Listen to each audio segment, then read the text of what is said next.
aujourd'hui, je vous parle d'une astuce en lien avec les devoirs dans Team parce que je me suis rendu compte que c'était difficile pour les élèves de suivre les devoirs dans Team parce que certains enseignants, tout comme moi, créent un canal qui s'appelle Devoirs, puis ils mettent les devoirs là-dedans parce que quand c'est des quiz interactifs, je me disais comment je vais faire pour faire un devoir avec un quiz interactif dedans.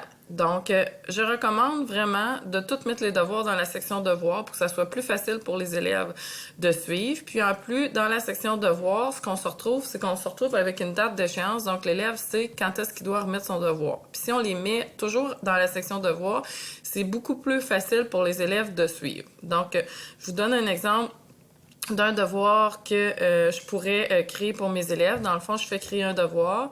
Je vais créer une affectation. Puis,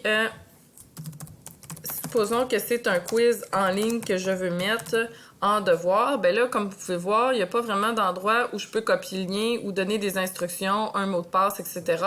Donc, je vais ajouter une ressource. Puis, au préalable, j'ai été faire un document Word dans lequel j'ai mis mes instructions. Donc, je vous montre. Je vais mettre mon document ici, joindre.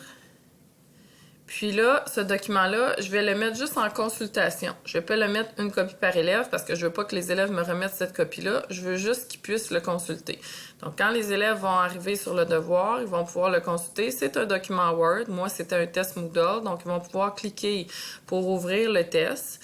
Donc, c'est un lien cliquable que j'ai mis ici. Puis, ils ont toute l'information pour faire le test. Donc, ensuite, il s'agit d'appuyer sur affecter. Puis, l'élève, dans le fond, va pouvoir me remettre son devoir, même s'il n'y a rien à remettre. Je leur demande, quand vous allez avoir fait votre test Moodle ou votre Kahoot ou votre Quizlet, ça peut être n'importe quel questionnaire en ligne, donc Quizzes aussi. Donc, vous allez appuyer sur remettre pour me donner une indication que vous avez fait votre devoir.